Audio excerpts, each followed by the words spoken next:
اعوذ باللہ من الشیطان الرجیم بسم اللہ الرحمن الرحیم۔ خانہ کعبہ یا بیت اللہ مسجد الحرام کے وسط میں واقع ایک عمارت ہے جو مسلمانوں کا قبلہ ہے۔ مسلمان اس کی طرف رخ کر کے عبادت کیا کرتے ہیں اور یہ دین اسلام کا مقدس ترین مقام ہے۔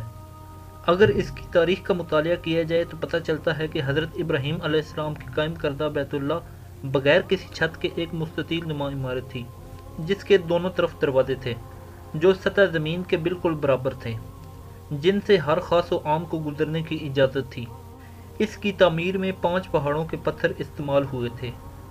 جبکہ اس کی بنیادوں میں آج بھی وہی پتھر شامل ہیں جو حضرت ابراہیم علیہ السلام نے رکھے تھے۔ خواتین و حضرات، خانہ کعبہ کا یہ انداز صدیوں تک رہا اور پھر قریش نے سن 604 عیسوی میں اپنے مالی مفادات کے تحفظ کے لیے اس میں تبدیلی کر دی، کیونکہ زائرین جو نظر و نیاز اندر رکھتے تھے وہ چوری ہو جاتی تھی۔ حضرت عائشہ صدیقہ بیان کرتی ہیں کہ میں نے رسول اللہ صلی اللہ علیہ وآلہ وسلم سے حتیم کے بارے میں سوال کیا کہ یہ بیت اللہ کا حصہ ہے، تو آپ صلی اللہ علیہ وآلہ وسلم نے جواب دیا جی ہاں۔ حضرت عائشہ صدیقہ بیان کرتی ہیں کہ میں نے رسول اللہ صلی اللہ علیہ وآلہ وسلم سے پوچھا کہ پھر حتیم کو بیت اللہ میں داخل کیوں نہیں کیا گیا، تو نبی کریم صلی اللہ علیہ وآلہ وسلم نے جواب دیا کہ تیری قوم کے پاس خرچ کرنے کے لیے رقم کم پڑ گئی تھی۔ میں نے کہا کہ بیت اللہ کا دروازہ اونچا کیوں ہے؟ نبی کریم صلی اللہ علیہ وآلہ وسلم نے جواب دیا کہ تیری قوم نے اسے اونچا اس لیے رکھا کہ وہ جسے چاہیں بیت اللہ میں داخل کریں اور جسے چاہیں داخل نہ ہونے دیں، اور تیری قوم اگر نئی نئی مسلمان نہ ہوتی اور ان کے دل اس بات کو تسلیم کرنے سے انکار نہ کرتے تو میں حتیم کو بیت اللہ میں شامل کر دیتا اور دونوں دروازے زمین کے برابر کر دیتا۔ حتیم جسے حجر اسماعیل بھی کہا جاتا ہے، کعبہ کے شمال کی جانب ایک دیوار ہے جس کے باہر طواف کیا جاتا ہے۔ قریش نے بیت اللہ کے شمال کی طرف 3 ہاتھ جگہ چھوڑ کر عمارت کو مکعب نما یعنی کہ کعبہ بنایا تھا، جس کی وجہ یہ بتائی جاتی تھی کہ روپے پیسے کی کمی تھی، کیونکہ حق حلال کی کمائی سے بیت اللہ کی تعمیر کرنی تھی۔ اس کے بعد مغربی دروازہ بند کر دیا گیا اور مشرقی دروازہ زمین سے اتنا اونچا کر دیا گیا کہ صرف خاص لوگ ہی قریش کی اجازت سے اندر جا سکتے تھے۔ دوستو، خانہ کعبہ کے جنوبی مشرقی رکن پر موجود چاندی میں نصب کیے ہوئے 8 مختلف قسم کے چھوٹے سیاہ پتھر ہیں، جن کے بارے میں اسلامی عقیدہ یہ ہے کہ خانہ کعبہ کی تعمیر کے وقت جنت سے حضرت جبرائیل علیہ السلام لائے تھے اور بعد میں نبی کریم صلی اللہ علیہ وآلہ وسلم نے اپنے ہاتھوں سے کعبہ میں نصب کیے۔ یہ مقدس پتھر حجاج بن یوسف کے کعبے پر حملے میں ٹکڑے ٹکڑے ہو گیا تھا۔ ان ٹکڑوں کو بعد میں چاندی میں کور کر کے یہاں پر نصب کر دیا گیا، اور آج کعبہ شریف کا طواف بھی حجر اسود سے شروع ہوتا ہے، اور ہر چکر پر ممکن ہو تو حجر اسود کو بوسہ دینا چاہیے، ورنہ دور سے ہی ہاتھ کے اشارے سے بوسہ دیا جا سکتا ہے۔ دوستو، خانہ کعبہ کی سب سے منفرد بات جسے معجزہ بھی کہا جا سکتا ہے وہ یہ ہے کہ خانہ کعبہ کے عین اوپر سے کوئی چیز بھی نہیں گزر سکتی،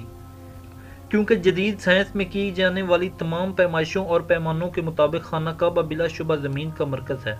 یعنی یہ وہ مقام ہے جو زمین کے بالکل بیچ میں واقع ہے، اور زمین کا درمیان کا مقام ہونے کی وجہ سے قدرتی طور پر زمین کی تمام کششیں سرکل کا مرکز بھی ہے، اور یہی وجہ ہے کہ جو اسے دوسرے مقامات کی نسبت افضل بناتی ہے۔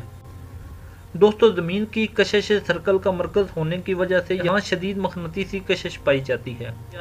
اور یہی وجہ ہے کہ یہاں کسی چیز کا پرواز کرنا ناممکن ہے۔ اگر آپ اپنے ہاتھ میں مقناطیس کا ٹکڑا لیں آپ دیکھیں گے کہ اس کے درمیان میں کوئی چیز نہیں چپک سکتی۔ مقناطیسی کشش کے اثر سے وہ شے ہوا میں جھولتی ہوئی مقناطیس کے دائیں یا بائیں جانب سے چپک جائے گی۔ بالکل یہی فارمولہ خانہ کعبہ کے اوپر لاگو ہوتا ہے۔ مرکزی مقام اور مقناطیسی کشش کی شدت ہونے کے سبب یہ ناممکن ہے کہ کوئی طیارہ یا پرندہ اس خانہ کعبہ کے عین اوپر سے گزر سکے۔ تو دوستو، یہ وہ حقائق تھے جو کسی پتھر کے آگے بھی رکھ دیے جائیں تو وہ بھی پگھل جائے گا۔ اللہ تعالیٰ نے ہمارے لیے ہر جگہ نشانیاں رکھی ہیں تاکہ ہم اس پر غور کریں اور ایمان لائیں۔ دوستو، اگر آپ کو خانہ کعبہ کے متعلق یہ عظیم ویڈیو پسند آئی ہے تو اس کو لائک کریں اور اپنی قیمتی رائے کا اظہار ضرور کریں۔ تھینک یو، اللہ حافظ۔